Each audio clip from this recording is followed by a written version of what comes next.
जाने अंबेडकर के वो काम जिन्हें हमेशा याद रखेगा हिंदुस्तान। भीमराव अंबेडकर ने सामाजिक, आर्थिक, राजनीतिक, शैक्षणिक, धार्मिक, औद्योगिक, संवैधानिक क्षेत्र में कई ऐसे कार्य किए हैं जिन्हें भारत में हमेशा याद रखा जाएगा। भारत रत्न डॉक्टर भीमराव अंबेडकर ने अपने जीवन के 65 सालों में सामाजिक, आर्थिक, राजनीतिक, शैक्षणिक, धार्मिक, ऐतिहासिक, सांस्कृतिक, साहित्यिक, औद्योगिक, संवैधानिक आदि क्षेत्रों में अनगिनत कार्य करके राष्ट्र निर्माण में महत्वपूर्ण योगदान दिया।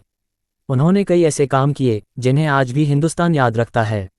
अंबेडकर जयंती के अवसर पर जानते हैं कि उन्होंने राष्ट्र निर्माण में क्या क्या कार्य किए। सामाजिक एवं धार्मिक योगदान, मानवाधिकार जैसे दलितों एवं दलित आदिवासियों के मंदिर प्रवेश, पानी पीने, छुआछूत, जातिपाति, ऊंच नीच जैसी सामाजिक कुरीतियों को मिटाने के लिए कार्य किए। उन्होंने मनुस्मृति दहन 1927, महाद सत्याग्रह 1928, नासिक सत्याग्रह 1930, येवला की गर्जना 1935 जैसे आंदोलन चलाए। बेजुबान, शोषित और अशिक्षित लोगों को जागरूक करने के लिए साल 1927 से 1956 के दौरान मूकनायक, बहिष्कृत भारत, समता, जनता और प्रबुद्ध भारत नामक 5 साप्ताहिक और पाक्षिक पत्र पत्रिकाओं का संपादन किया। उन्होंने छात्रावास, नाइट स्कूल, ग्रंथालयों और शैक्षणिक गतिविधियों के माध्यम से कमजोर वर्गों के छात्रों को अध्ययन करने और साथ ही आय अर्जित करने के लिए उनको सक्षम बनाया।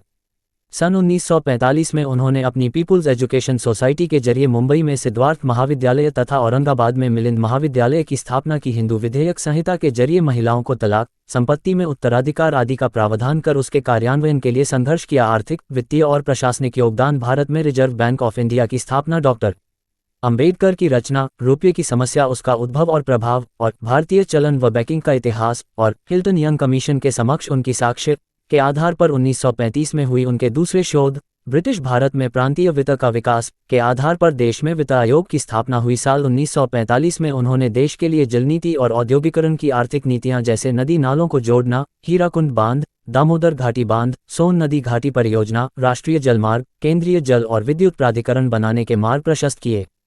साल 1944 में प्रस्तावित केंद्रीय जल मार्ग और सिंचाई आयोग के प्रस्ताव को 4 अप्रैल 1945 को वायसराय की ओर से अनुमोदित किया गया और बड़े बांधों वाली तकनीकों को भारत में लागू करने हेतु प्रस्तावित किया। संविधान निर्माण, उन्होंने समता, समानता, बंधुता एवं मानवता आधारित भारतीय संविधान को 02 साल 11 महीने और 17 दिन में तैयार करने का अहम कार्य किया।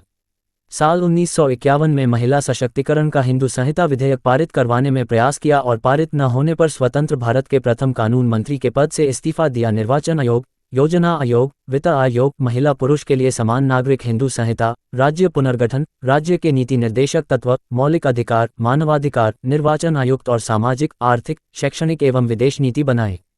उन्होंने विधायिका, कार्यपालिका और न्यायपालिका में SC/ST के लोगों की सहभागिता सुनिश्चित की। सूचना सिर्फ मान्यताओं और जानकारियों पर आधारित है। यहाँ ये बताना जरूरी है कि यह मेरा वीडियो किसी भी तरह की मान्यता, जानकारी की पुष्टि नहीं करता है। किसी भी जानकारी या मान्यता को अमल में लाने से पहले संबंधित विशेषज्ञ से सलाह लें। धन्यवाद।